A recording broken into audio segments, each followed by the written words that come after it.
ప్రభునందు నాకు అత్యంత ప్రియమైనటువంటి వాళ్ళారా, మన ప్రభువును రక్షకునేటువంటి యేసుక్రీస్తు వారి యొక్క శుభనామములు మీ అందరికీ నా హృదయపూర్వకమైన శుభములు వందనములు తెలియజేస్తున్నాను. ఉదయకాల సమయంలో దేవుని వాక్యాన్ని ధ్యానం చేసుకుందాము. ఈరోజు వాక్య ధ్యానం కొరకు మనం తీసుకున్నటువంటి లేఖన భాగము హెబ్రీలకు రాసిన పత్రిక 13వ అధ్యాయము 16వ వచనం చదువుకుందాం. ఉపకారమును ధర్మమును చేయ మరిచిపోకుడి, అట్టి యాగములు దేవునికి ఇష్టమైనవి. దేవుని నామనకు మహిమ కలుగునుగాక. రెండు విషయాలు ఇక్కడ చెప్తున్నాడండి భక్తుడు. ఉపకారమును ధర్మమును చేయ మర్చిపోవద్దు, అట్టి యాగములు దేవునికి ఇష్టమని అంట. ఉపకారం చేయటం అనేది దైవికమైన లక్షణం, ధర్మం చేయటం కూడా దేవుని లక్షణం. ఈ రెండు లక్షణాలు ఎప్పుడు కూడా మీ జీవితంలో మర్చిపోవద్దు. మీ దేవుని సంబంధులు అయితే దేవునికి లాగా మీరు కూడా ఇటు స్వభావాన్ని కలిగి ఉండండి. ఫిలిప్పీ 2:5 చెప్పినట్టుగా క్రీస్తు యేసునకు కలిగిన ఈ మనస్సు మీరును కలిగి ఉండి అని చెప్పినట్టుగా ఆ దైవికమైన మనస్సు మీరు ఎప్పుడు కూడా కలిగి ఉండాలి. ఉపకారం చేయటం ధర్మం చేయటం మీరు మర్చిపోవద్దు అని చెప్తున్నాడు ఇక్కడ భక్తుడు. ఎందుకు మర్చిపోకుండా చేయమంటున్నాడంటే ఈ రెండు కూడా దేవునికి ఇష్టమైనటువంటి యాగములు అంట. ఏదో బలులు అర్పించటం వలన హోమాలు చేయటం వలన దేవుడు సంతోషించడు, కానీ దేవునికి ఇష్టమైనటువంటి యాగములైనటువంటి ఉపకారము ధర్మము మనం చేస్తే దాన్ని బట్టి దేవుని నామానికి మనం మహిమ తెచ్చేవారిగా ఉంటాం అన్నమాట. దేవునికి ఇష్టమైన బలులు అవే, ఆయన కోరుకునేవి. అందుకే ఇక్కడ కూడా జిహ్వా ఫలం అర్పించమని 15వ వచనం రాయబడింది. ఆయన నామమును ఒప్పుకొనుచు జిహ్వా ఫలము అర్పించుదుము. ఎప్పుడు కూడా దేవునికి ఇష్టమైన యాగాలు ఏంటంటే నాలుకతో, జిహ్వా అంటే నాలుకతో ఆయన స్తుతించటం, ఉపకారం చేయటం, ధర్మం చేయటం దేవునికి ఇష్టమైనటువంటి యాగములు, ఇష్టమైనటువంటి కార్యాలు యాగములు. విరిగి నలిగిన మనసే దేవునికి ఇష్టమైన బలి.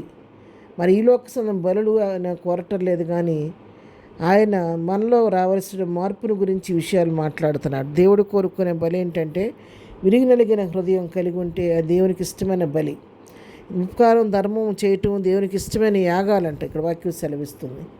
మరి ఈ విధంగానే భక్తులు చాలామంది మరి ఆ యొక్క వాగ్దానాన్ని నెరవేర్చి దావీదు తన జీవితంలో సౌలుకు ఉపకారం చేసి తన యొక్క ఉపకార బుద్ధిని చాటుకున్నట్టుగా మనం చూసి ఉన్నాము. మనకు తెలుసు ఆ వాక్య భాగం అంతా కూడా. అదేవిధంగా అపోస్తుల కార్యంలో మనం గమనించినట్టయితే 10వ అధ్యాయంలో మరి కొర్నేలి అనేటువంటి ఒక శతాధిపతి బహుగా మరి ప్రార్థనలు యాచనలు చేయటం మాత్రమే కాదు, ధర్మకార్యములు చేసినట్టుగా మనం ఇక్కడ చూస్తూ ఉన్నాము. 10వ అధ్యాయం 4వ వచనం చదువుకుందాము. అతడు దూత వైపు తేరిచూచి భయపడి, ప్రభువా ఏమని అడిగాను. అందుకు దూత, నీ ప్రార్థనలను నీ ధర్మకార్యములను దేవుని సన్నిధికి జ్ఞాపకార్థముగా చేరినవి. ప్రభు దగ్గర నుంచి స్వయంగా ఒక దూత వచ్చి చెప్తుందండి కొర్నేలికి, నువ్వు చేసినటువంటి ధర్మకార్యాలు ప్రార్థనలు దేవుని సన్నిధిలో జ్ఞాపకార్థంగా చేరిన. అవును, మనము కూడా ఇతరులకు యోగ్యులైన వారికి మేలు చేస్తే, ఉపకారం చేస్తే మనం కూడా దేవుని సన్నిధిలో యోగ్యులైన వారికి ఉపకారం చేసిన, ధర్మం చేసిన అవి దేవునికి ఇష్టమైన యాగములు కాబట్టి దేవుని సన్నిధిలో జ్ఞాపకార్థంగా మన పక్షంగా నిలిచి ఉంటాయంట. అది జ్ఞాపకం పెట్టుకొని దేవుని బిడ్డలో మనం ఎప్పుడు కూడా మరి ప్రేమ చూపించేవారిగా, ఉపకారం చేసేవారిగా మనం ఉండాలి. అందుకే గలతీయులకు రాసిన పత్రిక 6వ అధ్యాయం 10వ వచనం మనం చదువుకోగలిగితే, మనకు సమయం దొరికిన కొలది అందరి ఎడలను విశేషముగా విశ్వాస గృహమునకు చేరిన వారి ఎడలను మేలు చేయదము. మనకు అవకాశం దొరికినప్పుడల్లా మరి ముఖ్యంగా విశేషముగా విశ్వాస గృహమునకు చేరిన వారి అంటే దేవుని బిడ్డలకు, దైవ సేవకులకు, సేవకురాండ్రకు మరి దేవుని గృహంలో ఉండి ఎవరైతే అవసరతలో అక్కరలో ఉంటారో వారికి మేలు చేయటానికి అవకాశం దొరికినప్పుడు దాన్ని వినియోగించుకొని మేలు చేసేవారు ఉండాలని ఇక్కడ దేవుని వాక్యం సెలవిస్తుంది. ఆ విధంగా మన జీవితాలు మనం కూడా ఉపకారాన్ని ధర్మం చేసి అలవాటును అలవర్చుకొని అవి దేవునికి ఇష్టమైన యాగాలను గుర్తించి ఆ విధంగా ఇతరులకు సహాయపడుతూ ప్రభు కృపలో ముందుకు సాగిపోదాం. ప్రార్థన. ప్రేమ కలిగిన తండ్రి, ఉదయకాల సమయంలో మాతో మాట్లాడారు, మీకు వందనాలు. వాక్యం బిడ్డలందరినీ దీవించి ఆశీర్వదించండి. దాన్ని విడుచున్న మార్గాలను తోడుగా కాపుదల దయచేయండి. చేస్తున్న పనులలో నీకు సహాయం చేయండి.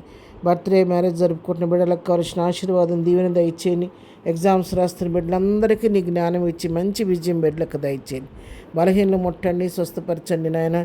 దుఃఖంలో ఉన్న వారు ఓదార్చని, దినదీవులతో ప్రతి బిడ్డ నింపి నడిపించమని యేసునామమున ప్రార్థించడి పొందుకొని ఉన్నాము తండ్రి. ఆమెన్. ప్రభు కృప సదాకాలము మన అందరికీ తోడై ఉండి నడిపించును గాక. ఆమెన్.